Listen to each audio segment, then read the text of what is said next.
Hello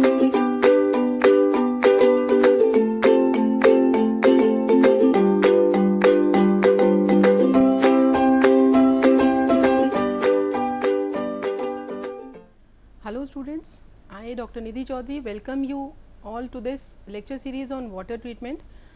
This is our lecture 2, it is in continuation of the previous lecture. In this lecture series we will be discussing about different external treatment methods. As I told you in the previous lecture, we are having different external treatment methods to remove hardness from the water. The three methods which I told you were lime soda process, zeolite method and ion exchange resins. So, in this lecture we will be discussing one of those external treatment methods, that is lime soda process for water softening. थोड़ा सा review कर लेते हैं external treatment methods के बारे में. I told you in the previous lecture that external treatment methods are those methods through which we treat water for its hardness outside the boilers, like before feeding the water inside the boilers. पानी को हम water boilers में feed करने से पहले जब उसकी hardness के लिए ट्रीट करते हैं तो जो भी मेथड्स हम अपनाते हैं उनको कहते हैं external treatment methods, and lime soda process is one of those methods. Let's start with this method now. Lime soda process for water softening, इसका प्रिंसिपल क्या होता है? The principle is by adding calculated amounts of lime and soda. As the name says lime soda process, तो इसमें जो chemicals use करते हैं वो कौन कौन से हैं? Lime and soda. Calculated amount हम यूज़ करते हैं, इसका मतलब क्या हुआ? First we calculate the hardness of the water. जो भी वाटर हमें फीड करना है बॉयलर में, जो भी वाटर हमें ट्रीट करना है, first of all we calculate the hardness of that volume of water and then we calculate how much amount of lime and soda would be required for treating that hardness, and then we add this calculated amount of lime and soda inside the water to the water for its removal of hardness. So, this is by adding calculated amounts of lime and soda. Lime का formula है calcium hydroxide CaOH whole twice, and the formula of soda is Na2CO3 sodium carbonate. Right, these are the formula. We add calculated amounts of lime and soda to the water, then what happens is all the calcium salts are precipitated out as calcium carbonate. जितने भी calcium salts पानी के अंदर हैं, water के अंदर हैं, वो सब react करेंगे इन chemicals के साथ में and they will be precipitated out as calcium carbonate. Right, and all the magnesium salts, जितने भी magnesium salts हैं, they will be precipitated as magnesium hydroxide, that is MgOH whole twice. And as we have learned in the previous lecture that calcium carbonate as well as magnesium hydroxide are precipitates, they are insoluble in water. So, these can be easily filtered out once ये बनते हैं पानी के अंदर. So, these can be easily removed out, they can be easily filtered out. Second thing is lime and soda. These are the reagents used to precipitate the dissolved salts of calcium and magnesium as CaCO3 and MgOH whole twice, as stated in the first point. Lime reacts with temporary hardness, carbon dioxide, acids, bicarbonates and alums. तो lime जो है वो किस किस के साथ में react करता है? It reacts with temporary hardness, चाहे फिर वो कैल्शियम की वजह से हो या मैग्नीशियम की वजह से है. All the temporary hardness producing salts reacts with lime. CO2, carbon dioxide also reacts with lime. Lime reacts with acids, then it may be hydrochloric acid or it may be sulfuric acid. Lime reacts with acids, it reacts with bicarbonates. Bicarbonates are responsible for temporary hardness. Magnesium bicarbonate is also one of the salt responsible for temporary hardness, and it also removes alums. Right. Lime cannot remove calcium permanent hardness, which should be removed by soda. Lime is not able to remove the permanent hardness of calcium. Then how it is removed? It is removed by the help of soda. So, we can remember that the only thing that soda does is removing calcium's permanent hardness. All the calcium salts that produce permanent hardness reacts with soda and they are removed. Except this, except permanent calcium salts, all the salts, whether temporary, whether permanent, all the gases, all the acids, they react with lime. Only calculated amount of lime and soda are to be added. As I told you, we need to calculate the hardness first, then we need to calculate how much amount of lime and soda would be required to remove the hardness, and then we move ahead. We need to add only calculated amount of lime and soda. If we add excess of these chemicals, then what will happen is it cause boiler troubles like caustic embrittlement. अगर हम excess में मिला देते हैं soda को, तो हमने पहले भी पढ़ा था, it may result in caustic embrittlement, that is formation of very thin cracks in the body of boiler.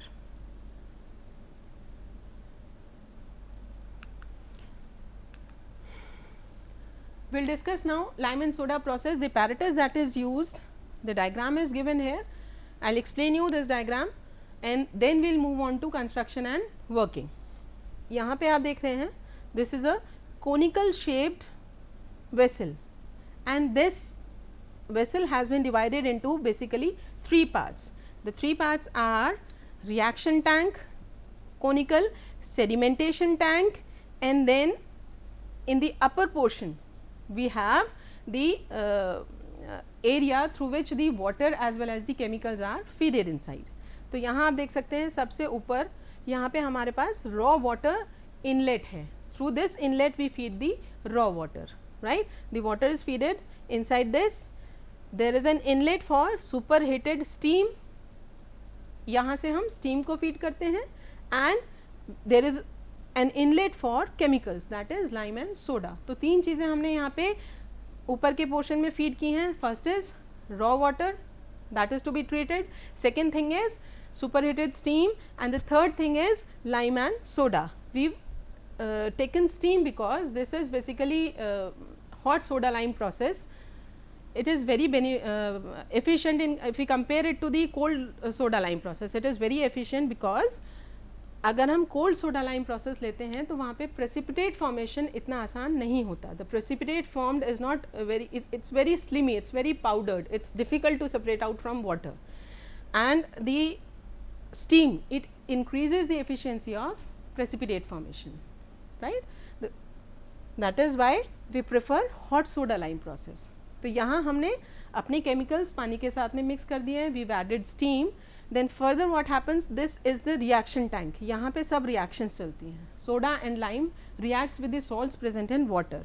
After the reaction what happens is sludge is formed, right? Sludge क्या होता है? Loose slimy precipitate होता है. That is formed. Sludge being heavy, the precipitate being heavy, it settles down at the bottom of this container. Sludge जो है वो यहाँ नीचे डिपॉजिट होता चला जाता है, and the light water, the water that is free of precipitate, free of sludge, it moves in the upward direction. वो वाटर हमारा ऊपर की तरफ मूव करता है, and ultimately that water is then moved on to this filtration tank.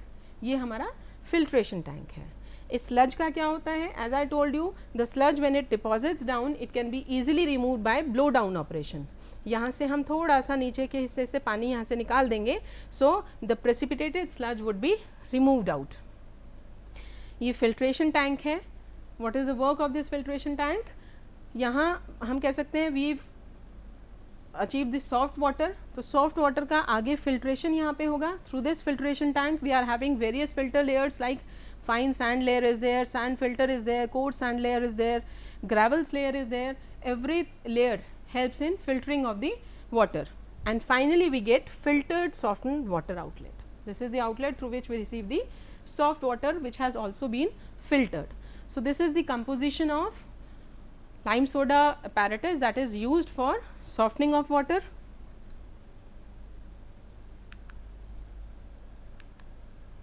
Construction and working एक बार देख लेते हैं. Though I have explained you through this through the diagram. Consist of treating water with softening chemicals at a temperature of 80 degree centigrades to 150 degree centigrades at elevated temperature. उसके लिए हमने superheated steam use की थी. The process operates close to the boiling point, right? तो boiling point के आसपास ये process operate करता है. Hot lime soda apparatus consist of 3 parts. 3 parts का बना होता है as I told you. Reaction tank, conical sedimentation tank and sand filter. Reaction tank में क्या होता है? raw water, chemicals and steam are mixed together. The reactions they take place in this reaction tank. Then conical sedimentation vessel में क्या होता है, sludge is formed and it settles down. Sedimentation vessel में क्या होता है, sludge settles down at the bottom. And last we have the sand filter. What it does, it helps in complete removal of sludge from the softened water. So it completely filter out the water. Now if we talk about working, तो working में हम देखेंगे we will react lime and soda with all the salts, all the gases or all the acids which might be present in water. One by one हम देखते हैं कि कौन कौन सी reactions होती हैं. Let's start with जब हमने यहाँ पीछे principle पढ़ा था तो आपको याद होगा we read that lime reacts with all the temporary hardness producing salts. Lime reacts with carbon dioxide, lime reacts with acids, it reacts with alum, and soda reacts only with the permanent calcium salts. तो वही ध्यान में रखते हुए हम यहाँ पे reactions लिखेंगे. Let's start with removal of temporary hardness. Lime removes all the temporary hardness. Temporary hardness causing salts कौन कौन से हो सकते हैं, calcium bicarbonate, magnesium bicarbonate, and we've also taken magnesium carbonate. These are the temporary hardness producing salts. What we will do is we will react all these three salts with the lime. Calcium hydroxide formula है, इसकी reaction हमने कराई. Principal एक बार फिर याद कर लीजिए, क्या बनता है, all the calcium salts are precipitated out as calcium carbonate. All the magnesium salts that produce hardness are precipitated out as magnesium hydroxide. तो यहाँ हमें ये ध्यान रखना है, if we are taking a salt of calcium and we are treating it with lime, तो क्या बनेगा, calcium carbonate बनेगा. If we are taking a salt of magnesium and we are treating it with lime, तो क्या बनेगा, कोशिश करेंगे कि हमारा कैल्शियम कार्बोनेट बने, मैग्नीशियम हाइड्रोक्साइड बने या मैग्नीशियम कार्बोनेट बने, that depends on the reaction. तो यहाँ हमने कैल्शियम बाइकार्बोनेट लिया है, we have reacted with calcium hydroxide that is lime. What is formed is 2 molecules of calcium carbonate and water. Magnesium bicarbonate के साथ में रिएक्शन के बाद में क्या मिलता है, magnesium carbonate and calcium carbonate and water molecule. Now this magnesium carbonate, इस रिएक्शन में जो मैग्नीशियम कार्बोनेट बना है, it further reacts with calcium hydroxide, right. जब magnesium carbonate that is produced from magnesium bicarbonate in first step, it further reacts with lime molecule to form magnesium hydroxide and calcium carbonate. तो ये हमारा यहाँ पे precipitate बन गया है, ठीक है. So we can say that for the removal of magnesium bicarbonate, for complete removal of magnesium bicarbonate, or we can say for converting magnesium bicarbonate into magnesium hydroxide, we require 2 molecules of lime. एक magnesium bicarbonate के molecule को remove करने के लिए हमें 2 lime के molecules की ज़रूरत पड़ती है. ये हम इस रिएक्शन से आसानी से देख सकते हैं.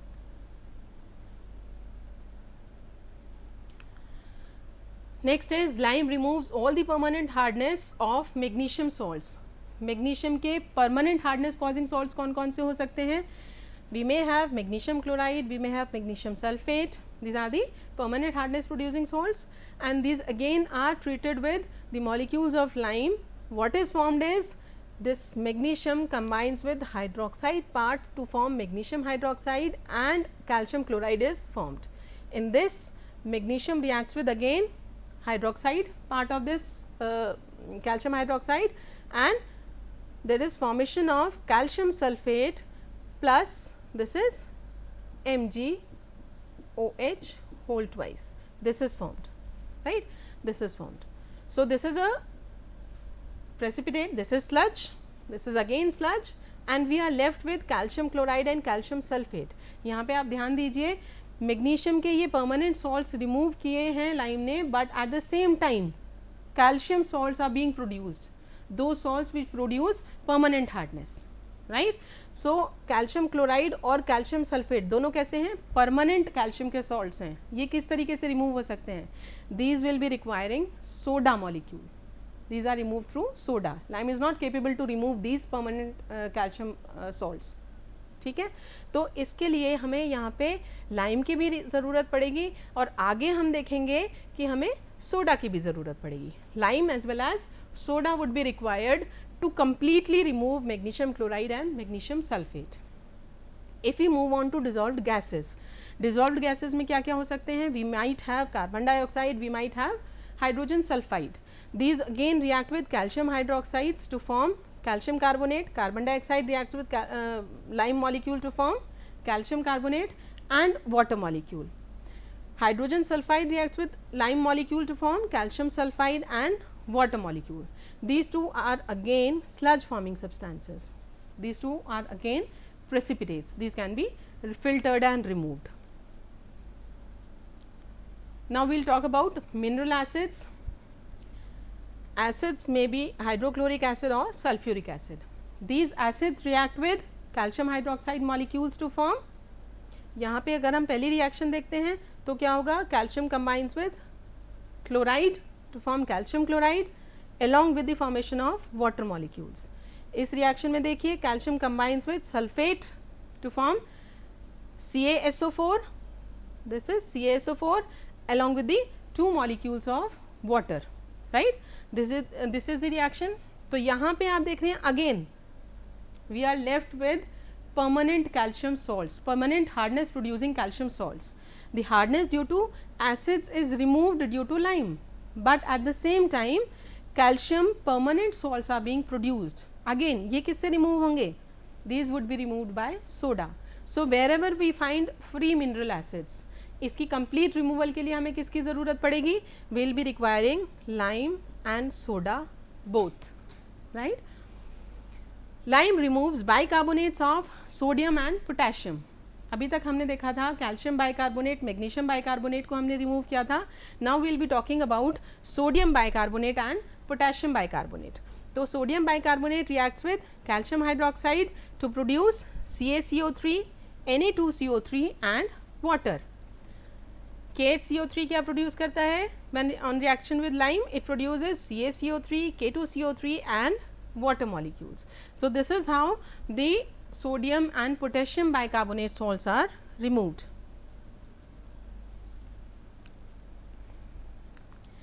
इस रिएक्शन में आप देख सकते हैं यहाँ पे sodium carbonate is being produced. This is known as soda. This is known as soda. So wherever we find sodium carbonate or potassium bicarbonate, sorry, sodium bicarbonate और potassium bicarbonate dissolved in water, तो यहाँ पे क्या होगा? ये soda produce करते हैं, right? And this K2CO3 is also equivalent to soda. तो यहाँ पे हम देखेंगे कि जब भी ये दोनों सॉल्ट्स वाटर में प्रेजेंट हैं तो what will happen is it will be L minus S. The requirement would be L minus S. Lime is required to remove these salts, whereas since it produces soda, so soda would be subtracted.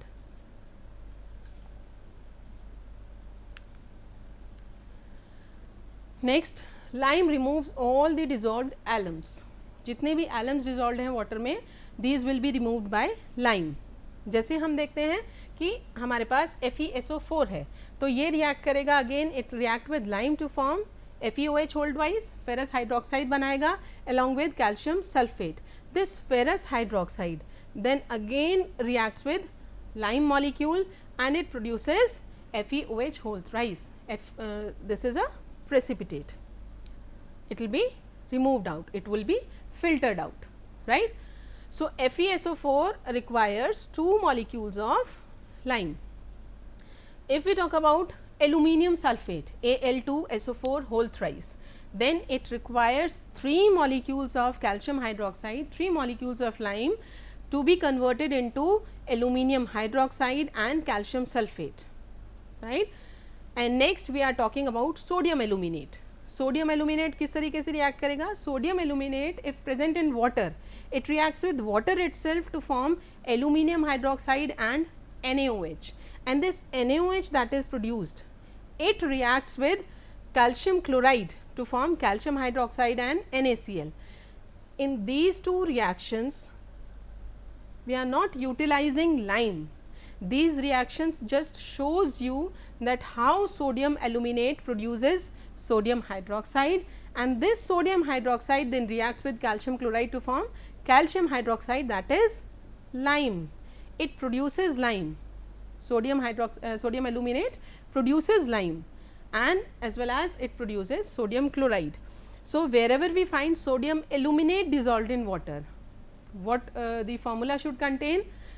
It would contain minus L, that is it is producing lime, it is not consuming lime, it is producing lime, right. So, we write it as minus L. जब हम numericals आगे देखेंगे, formula देखेंगे, तो आप देखेंगे sodium aluminate के लिए हमेशा हम माइनस एल यूज़ करते हैं. We need to subtract the amount of lime. And last is soda removes all the soluble calcium permanent salts. तो जो भी रिएक्शन अभी आपने ऊपर देखी हैं, जिस भी रिएक्शन में कैल्शियम के सॉल्ट्स प्रोड्यूस हुए हैं, permanent salts, permanent hardness producing salts, all those salts as well as the salts that were present as such in water. Calcium के सभी परमानेंट सॉल्ट्स, चाहे वो वाटर में पहले से थे या वो बने हैं because of the reaction of certain salts with lime, all those salts would be removed by reacting with soda. तो यहाँ पे हमने कैल्शियम के परमानेंट सॉल्ट्स हमने लिए हैं जो कि परमानेंट हार्डनेस प्रोड्यूस करते हैं. वो हैं calcium chloride, calcium sulphate and calcium nitrate. ये 3 सॉल्ट्स हमने लिए हैं, तीनों परमानेंट हार्डनेस प्रोड्यूसिंग सॉल्ट्स हैं. तीनों को हमने सोडा से रिएक्ट कराया है. पहली रिएक्शन देखिए, what will be produced is NaCl and CaCO3. CaCO3 is removed as a precipitate and this is salt. This is again, this can be removed. Calcium sulfate reacts with sodium carbonate to form CaCO3 precipitate, that is sludge, and it forms sodium sulfate. Calcium nitrate reacts with soda to form calcium carbonate and sodium nitrate. So, these are the reactions of calcium permanent hardness producing salts with the soda. This is all we need to discuss while we are discussing the working of lime and soda process. Now, one thing I need to mention is, if you know how to write down the reactions, if you can learn these reactions, you can memorize these reactions, or you know how to write down the reactions, then you can easily make the formula yourself. अभी हम आगे देखेंगे lime and soda calculation के लिए जो formula है, it's a huge formula, a lengthy formula, but you do not need to remember that formula, you do not need to memorize that formula if you know how to write down these reactions. आप question से formula अपने आप बना सकते हैं. What are the advantages of lime soda process? It is an economical method, pH of water is nearly 8.5, colloidal impurity is also removed along with the hardness. Iron and manganese are also removed from the water, ये भी remove हो जाते हैं. Acidic water can be softened, water with a residual hardness of 15 to 50 ppm is obtained, and at last bacteria impurities reduce. These are all advantages of lime soda process. Now, we will learn how to solve the numericals on lime soda process. कुछ points हैं जो कि हमें पहले समझने होंगे before moving on to the numerical. जो units हैं, the units in which the impurities are analyzed and expressed are to be noted. Units are always ppm or milligrams per liter. Substances which do not contribute towards hardness, ये सब वो salts और ions हैं जो कि hardness produce नहीं करते, तो इनके लिए calculations की भी ज़रूरत नहीं होगी. We do not need to do calculations for all these. Potassium ion, sodium ion, KCl, NaCl, silica, K2SO4, Na2SO4, इनके लिए कोई calculation नहीं करनी है.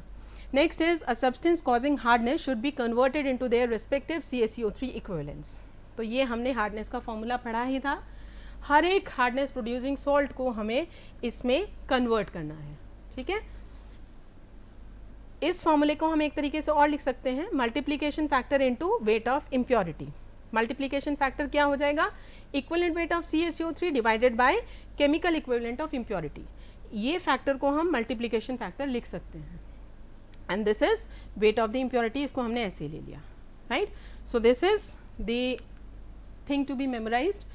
If the impurities are given as CaCO3 or MgCO3, these should be considered due to calcium bicarbonate and magnesium bicarbonate respectively, and they must only be expressed in terms of CaCO3 and MgCO3. अगर हमें salts जो हैं वो CaCO3 या MgCO3 की form में दिए हैं, तो ये कभी भी वाटर में एज सच प्रेजेंट नहीं होते. These are produced. किससे प्रोड्यूस होते हैं? कैल्शियम बाइकार्बोनेट से और मैग्नीशियम बाइकार्बोनेट से. सो इनको हम अपने न्यूमेरिकल्स में, अपनी कैलकुलेशंस में कंसिडर करेंगे. Finally the amount of lime and soda required can be calculated by using the formulas. Amount of lime required for softening, this is 74/100, right. 74 is the molecular weight of lime. CaOH whole twice का जो molecular weight है that is lime. तो यहाँ पे हमने 74/100 रखा.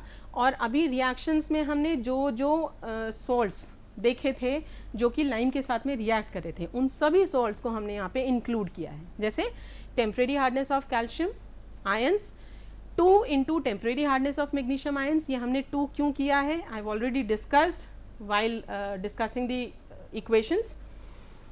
Permanent hardness of magnesium ions carbon dioxide H+, that is because of the acids. H+ is because of HCl or H2SO4. HCO3 minus, this is the bicarbonate ion FeSO4, 3 into aluminium sulfate. 1 molecule of aluminium sulfate consumes 3 molecules of lime, minus half the molecules of sodium aluminate, and which in turn is multiplied by 100 upon percent purity into volume of water upon 10⁶. ये जो factors हैं इनको आप तब include करेंगे if you are provided with the percent purity and volume of water in the numerical. अगर आपको ये चीज़ें गिवन नहीं हैं तो all together will skip this part of the formula, right. And same thing we can repeat for soda also. Soda के लिए हम यूज़ करेंगे यहाँ पे 106/100. Molecular weight of soda is 106. और ब्रैकेट्स के अंदर हमने फिर से वही सब चीज़ें लिखी हैं जो कि हमने अभी रिएक्शंस के दौरान डिस्कस की थी. ये कैल्शियम की परमानेंट हार्डनेस को रिमूव करने के काम में आता है. Permanent hardness of magnesium ions भी हमने यहाँ लिखा है क्योंकि magnesium ions react with lime to produce calcium permanent salts. तो all these which reacts with lime to produce the permanent salts of calcium, उनको हम यहाँ फॉर्मूले में इंक्लूड करेंगे, ठीक है. And finally we have 100 upon percent purity into volume of water upon 10⁶. ये दोनों फैक्टर्स अगेन जो अभी हमने डिस्कस किया था न्यूमेरिकल में है, डेटा प्रोवाइडेड है, then they need to be utilised, otherwise will skip it. Let's discuss a numerical on lime and soda. ये आपको न्यूमेरिकल गिवन है. सभी कंपोनेंट्स जो हार्डनेस के लिए रिस्पॉन्सिबल हैं ये आपको क्वेश्चन में यहाँ पे प्रोवाइडेड है. And you have to calculate the amount of lime and soda. इस क्वेश्चन में आपको परसेंट प्योरिटी भी दोनों की गिवन है एंड अमाउंट ऑफ वाटर भी गिवन है. तो ये क्वेश्चन हमेशा आप टेबल की फॉर्म में करेंगे. यहाँ पहला कॉलम इम्प्योरिटी, जो सॉल्ट्स या आयंस आपको प्रोवाइडेड है वो यहाँ 1 by 1 लिखेंगे. क्वांटिटी जो आपको प्रोवाइडेड है उसके सामने आप उसकी क्वांटिटी लिखेंगे. इक्विवेलेंट वेट्स आपको सिखाया गया था कैसे कैलकुलेट करना है. हर एक के लिए इक्विवेलेंट वेट लिखेंगे एंड यहाँ पे आप CaCO3 इक्विवेलेंट्स कैलकुलेट करेंगे. हार्डनेस का फॉर्मूला आप लोगों को पता है, उसी को यूटिलाइज करके करना है. 20 is the amount of this ion into 50 is the equivalent weight of CaCO3 and this is the equivalent weight of Ca+2. तो ये आपका 50 आ गया. कैल्शियम का परमानेंट सॉल्ट है, सोडा लेगा. मैग्नीशियम का परमानेंट सॉल्ट है, similar things, lime and soda will be utilised. CO2 lime would be utilised. HCO3 minus L-S लेगा. K+ के लिए कोई रिक्वायरमेंट नहीं है. अब देखिए सिर्फ आपको फॉर्मूला उतना ही रखना है जो आपकी चीज़ें थी. ये तीनों रखेंगे बस सोडा में, ये तीनों रखेंगे. ये आपकी कैलकुलेशंस प्रीवियस टेबल से आ गई हैं. Everything is given to you in the question. Substitute करके will be able to get the answer. ये क्वेश्चंस आपको थोड़े से टिपिकल लग सकते हैं but if you practice them then you will be able to solve the questions. So you need to practice and practice. Keep practicing, keep learning. Thank you.